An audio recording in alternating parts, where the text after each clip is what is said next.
What's up? What's up? It's Chris Guillebeau. We have just finished week number 12. This is our weekly recap. And for those who pay attention, the weekly recap is now on Sunday. That's just so we can begin the week on Monday. There is no other change in format. Since I started the show, one of my favorite things, if not my very favorite thing, has been all the notes I get from listeners. I have to say that you guys are super awesome. I hear from people all over the world with interesting stories. My favorite one this week comes from someone who writes in to say, "Greetings from Saudi Arabia. You have in your audience a Saudi looking to do some business on the side, and my goal is to introduce Mexican cuisine to the relatively unaware Saudi society. Knowing how delicious tacos and burritos are, I think this untapped market is ripe for this. And just in case there's another Saudi who's interested in borrowing the idea, may we share a taco and compete to the fullest." So that made me smile.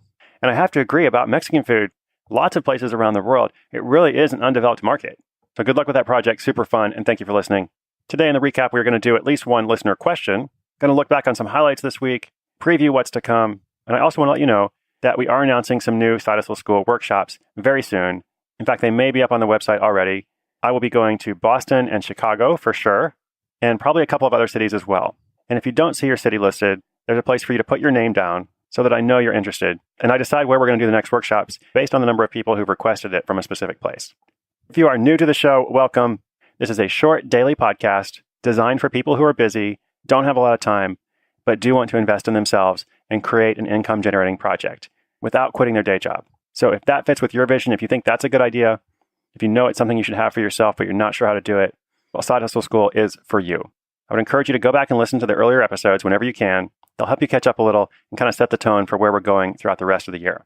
All right, let's see what people are wondering about. Greetings, Chris. My name is Karl. I'm from Pennsylvania. New fan, but enjoy the show. My question is, how could I narrow down and focus on 2 side hustle ideas? Thank you. I appreciate any feedback. Hey, Karl, awesome question. Thank you for listening. How do you narrow down and focus and choose between different ideas? I actually teach a whole process about this in the workshop. It is something that comes up over and over, but here's the short version. When you have a bunch of ideas, it's a good problem to have, but it is still a problem because you need to pick one. Write those ideas down, and then write down ease of startup, profit potential, motivation. So 3 things: ease of startup, profit potential, motivation. And then as best as possible, using the information that you have, compare those ideas to see which one is easier, which might be more profitable, and which one you're most excited about. Very often, probably at least 60% of the time, the answer kind of emerges from that very quick analysis. If you have a bunch of ideas and you can see that one is easier to start, might be more profitable, and you're excited about it, that's a very clear answer. Sometimes it's not that simple, but it might lead you in the right direction. And remember as well that you're not making a decision for life. You're just making a decision for right now. How easy is each one? How profitable might each one be? And how excited or motivated are you at this present time? Good luck, Karl. Hi, Chris, and all the side hustlers out there.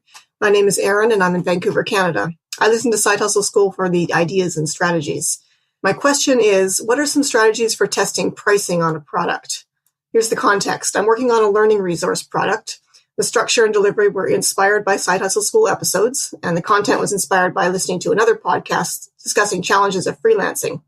I'd like to test a couple of delivery methods, one free and one value added. For the value added option, I'd like to test 2 or 3 price points. These will be digital options to start, but may include a print version down the road. Thank you. Thank you, Erin. Vancouver, Canada is right up the road from me in Portland, Oregon. So I'm glad to be your neighbor. So there's a lot we could talk about this. It is a topic all of its own. I'll give you a quick answer with a resource that we'll link up in the show notes. So to do the kind of price testing you want, you're going to need some kind of easy digital solution that allows different visitors to see different prices. And this is extremely common, by the way. Every big company does this. Airlines do this. And the one that I'm familiar with is called Simple Page Tester. It installs right in WordPress. There's a free version. I think there's a paid version as well, but you can test it out for yourself and see if you like it. One challenge sometimes for a side hustle or a very small business is you might not be getting enough customers for a while to truly have a statistically significant test. So if you're just starting with testing, if you're just starting this new project, it might be better to test a different variable first.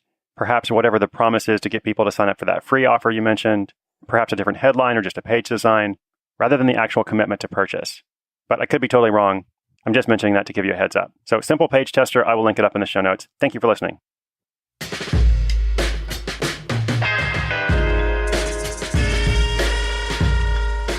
So when we look back on this week, a few things stand out.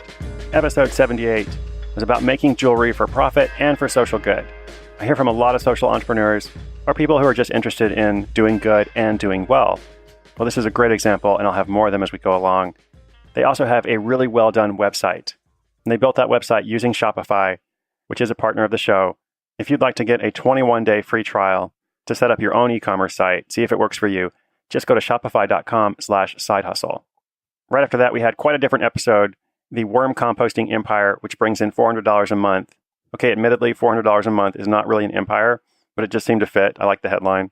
As I said in that episode, be sure you visit wormcompostinghq.com to give that guy the most traffic he's ever received in a week. And no, I am not a worm affiliate. They're not a sponsor of the show, at least not yet. Episode 80 was about a South Carolina man who learns to make candles by watching YouTube. When Mark walked into an upscale men's store and saw a candle for sale for $85, at first he thought, that's ridiculous. And then he thought, I need to learn to do that. And so he did, just as our ancestors did, sitting around by candlelight, watching YouTube videos. And in a short period of time, he's making more than $1,000 a month, with what seems to be a realistic goal of getting that to $5,000 a month just through selling on Amazon. We had a story about an artist, a freelance illustrator, who is helping to solve the very real need that many other artists have of not being able to sell their work. Now, there are some other people working in this space, and I think one of the reasons Chris is successful, the guy featured in that story, is because he is legit. He's not teaching other people to do something that he hasn't done himself. He actually is a successful working artist, and he's been writing about his process, his behind the scenes for a long time.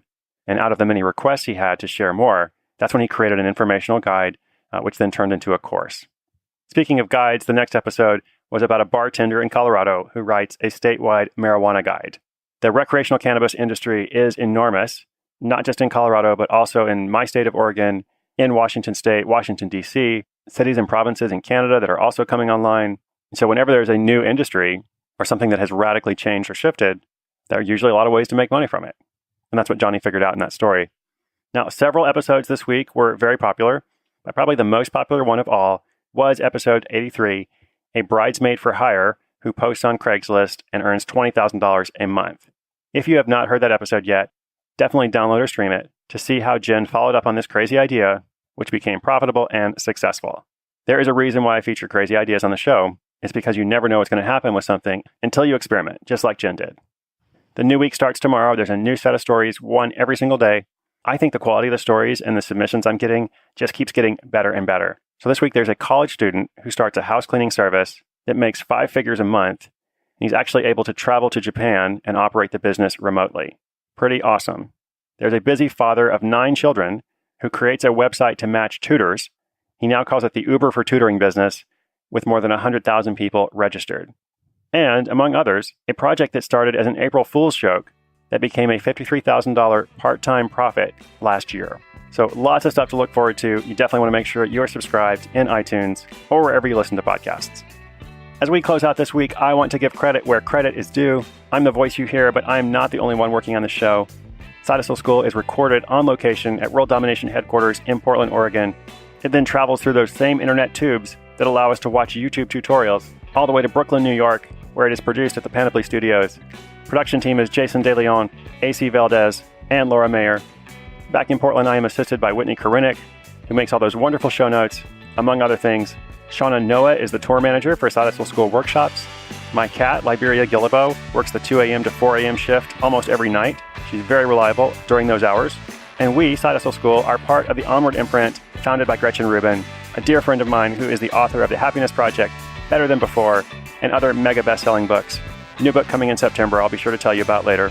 Last but definitely not least, I want to thank you, the listener. This is a free listener-supported show with just a single sponsor per episode. Thank you for telling your friends about it. If you enjoy the show, please take a moment to leave a quick review on iTunes. That will definitely help spread the Side Hustle School message. Way back when we started, I said that if you make the commitment to make this part of your routine, I too commit to supporting you in your quest to create that new source of income. We have so much more on the way. The best is yet to come. You can always write me directly at chris@sidehustleschool.com. New episodes are uploaded at 6:01 a.m. Eastern Time every single day. No worms or any other animal was harmed in the making of Side Hustle School. I'm Chris Gillibo. I hope you have a super awesome day, and I hope to see you again tomorrow.